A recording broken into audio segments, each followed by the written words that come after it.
Hello, welcome back to Al Talks.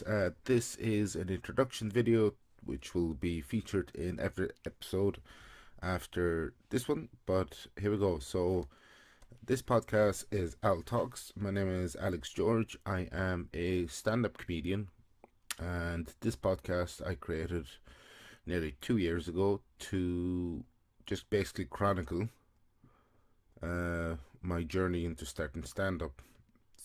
So, but there's other episodes that are nothing to do with stand up. It's just interest that I have. So there'll be it's mainly based on comedy, but it is a general podcast as well. So, um, if you want to support me, I have merchandise. This lovely podcast sticker here, Al Talks. You can buy that. If you would like to buy one, you can go into my social media. Links are all down below in the description on my link tree as well. You have access to everything. I have an Instagram page for the podcast. I have an Instagram page which is my personal one, but I use that for comedy, so you can check me out there, follow me there, and that is all. Episodes usually come out on Tuesday, but sometimes they might come out at other days during the week. And then on Thursdays, if I am around anywhere doing comedy gigs, I record comedy vlogs, so you can listen to those. They usually come out on Thursdays, and that's that. So yeah, all the links down below, link tree. I have Buy Me a Coffee now if you want to support me as well. Links for that down below as well in the description. Thanks for stopping by, thanks for watching, and now on to the episode. Hello, welcome back. Some good news, which I'll talk about later in the episode, in regards to the Arts Council funding.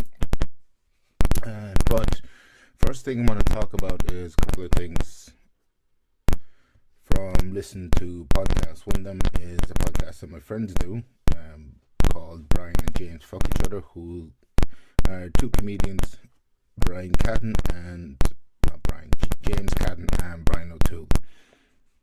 And this is like an old episode from like a couple of years ago, but on the episode they had another fellow comedian friend of mine, Craig Moran. Now Craig started this is very loud, Stitches Comedy Club a couple of years ago, I think 2018. He was saying there was a very interesting episode because there was some things in there that I didn't know about. Now I've known Craig, I don't know, a year and a bit I think at this stage.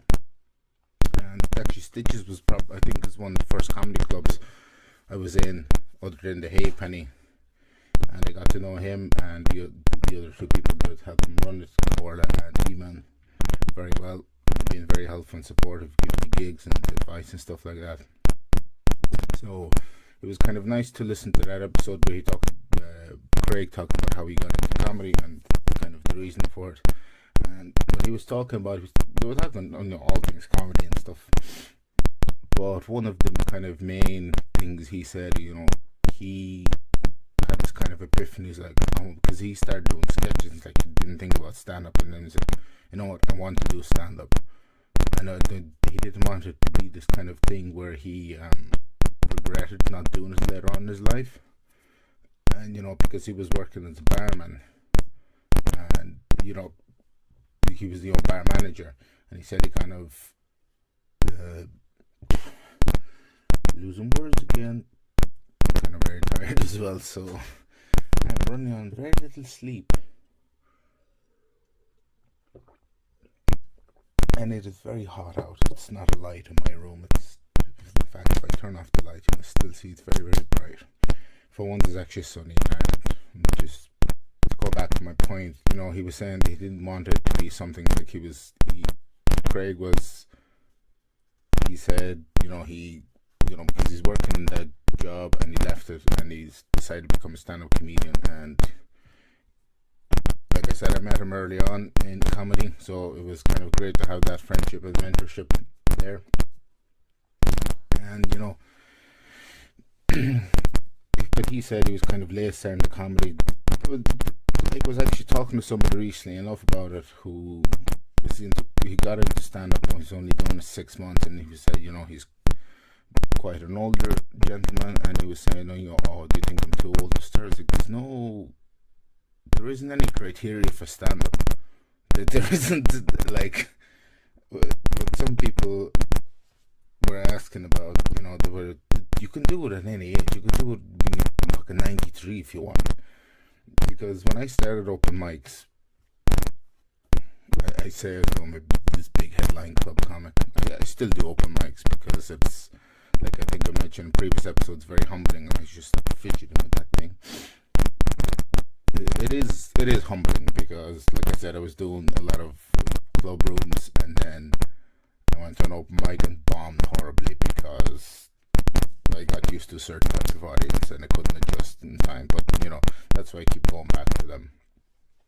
But there is no criteria. You can just rock up to an open mic; they'll accept anyone, especially the ones that you sign up on the spot. You go up and do whatever material you want, and then you just keep rinse and repeat. And then after that, you basically.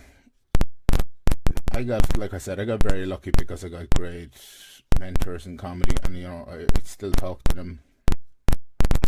One of them I had on this podcast, Melinda Prayer, who's a really good friend of mine and a brilliant comedian, and that's one of the reasons why I want to have him as a guest on the podcast, because when I bombed at that gun show because of stupidity,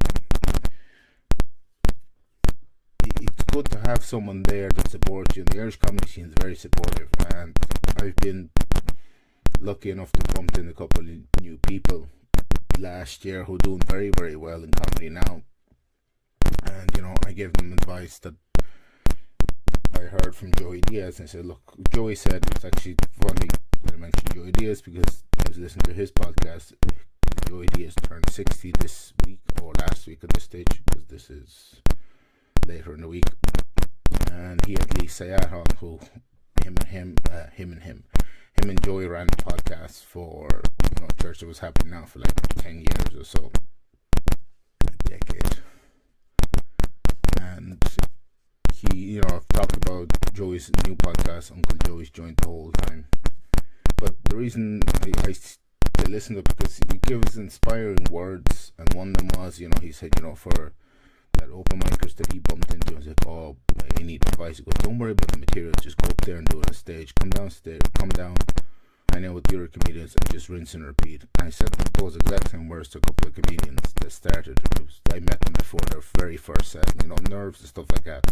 And I said, you'll get over it, or you won't. Sometimes I have it as well. I remember my first time Crash and Burn, I was really nervous. I don't know why. Okay, I do know why, because there was a person in the audience and she, for whatever reason, she had her arms crossed for the entire 5-minute set. So on stage, I turned away from her, not the stage. I didn't turn my back and be like mumbling to Mike. That would be funny for about 30 seconds before I'm told to get the fuck out.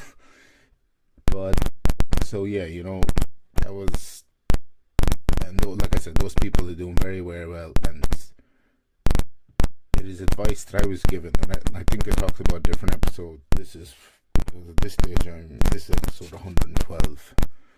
I'm starting to forget what I said in what episode, and yeah, I'm just looking at my notes to see I'm on point. But anyway, the kind of big takeaway from all this is it is nice to give back for the advice I received and stuff like that, because while it is easy to start in the comedy, it is hard to succeed in it. There is, for example, the two biggest clubs in this country are the Laughter Lounge and the International. Now, the Laughter Lounge is a huge room. I've actually been there the very week I started comedy, and it's not that it's unobtainable, but you have to be very, very good. They have a picture of a lot of comedians who've performed there in the past, and a lot of them are big Irish comedians that are over in England, so they're doing very well. So you have to be fairly up there to perform, and like I said, it's not unobtainable. It's something we all work for. I've known some people who perform there on a regular basis, and what was my point? I lost my trail of thought. I also realize this episode is going to be fairly long, but it's not a problem.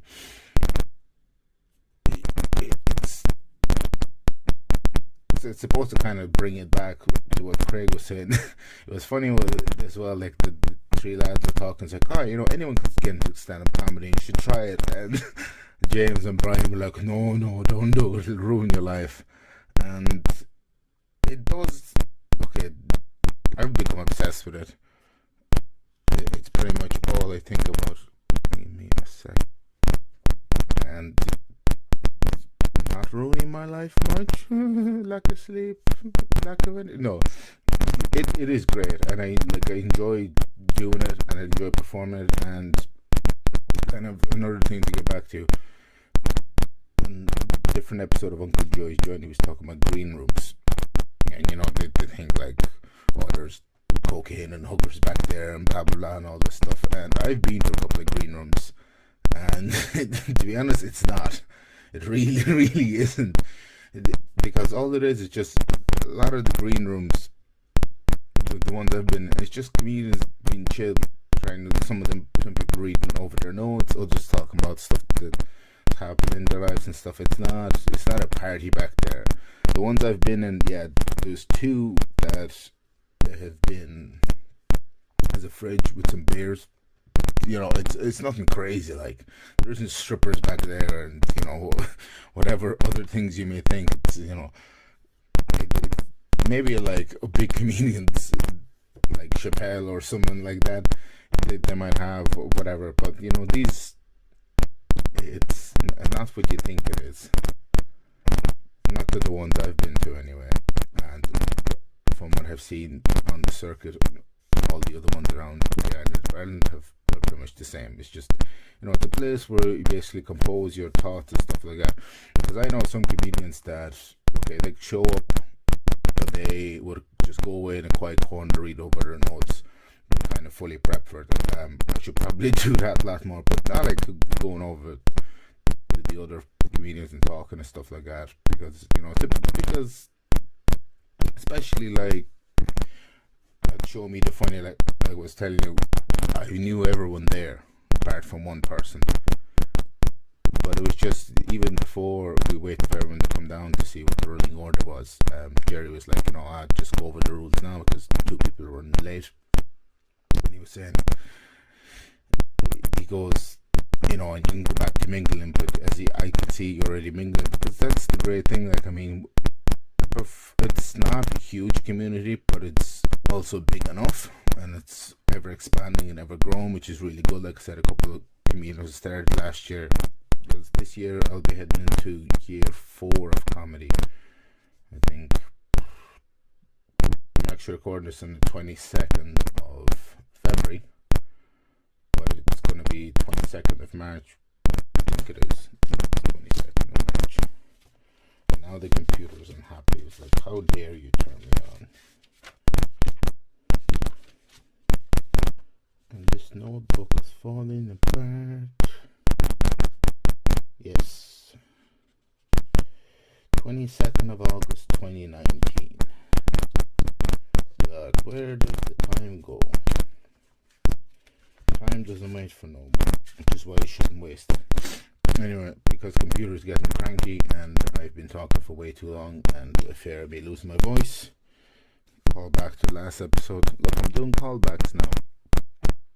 But yeah, to sum it up, I will put a link to the episode with on Brian and James's podcast, which is called Brian and James Talk Each Other. I think it's a very funny name.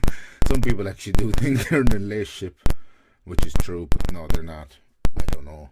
It's for you to find out and dig deeper into it. Yes. So basically, put a link down there below. But before I leave, a response from the Arts Council. Ailish McCarthy, who's been campaigning, like I was saying, another fellow comedian who's been campaigning for this for quite a while. It's still running. I thought I lost footage now, which would have been awkward, because I think this is a pretty good episode. And she had an article article with RT Lifestyle where she talked about, starting a petition and stuff like that.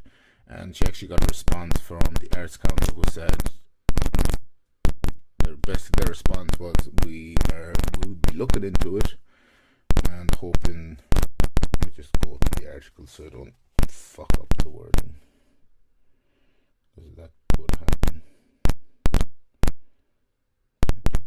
Yes, phone. So here is the response. The Arts Council said, we will consider this as we develop a multidisciplinary arts policy, and we hope to progress this further over the course of the coming year. So, because, like I was saying, the Arts Act of 2003, 20-year-old act, could be interpreted as stand-up, improv, and sketch to be included in it as an art form, which it is obvious to me perhaps, but maybe not the Arts Council. But it is good news. I'll still be leaving the link to the petition every single episode until we get what we want. Like I said, there's no point getting angry over it, because before that response from the Arts Council, I was very unhappy with the news. Because, like I said, a lot goes into me doing stand-up, as I've probably told you a million times before. Because I have a full-time job, there's no stand-up where I live, I travel all around the place. And speaking of traveling, in a little over 2 weeks' time, or is it 2 weeks' time? No, yeah, in 2 weeks' time I'll be in Breen, my first gig in a couple of weeks, because I got some time off to refresh, recuperate, because I'll have a big run of gigs, a whole straight 5 weeks, a gig every week and all over the place, so I will need the energy.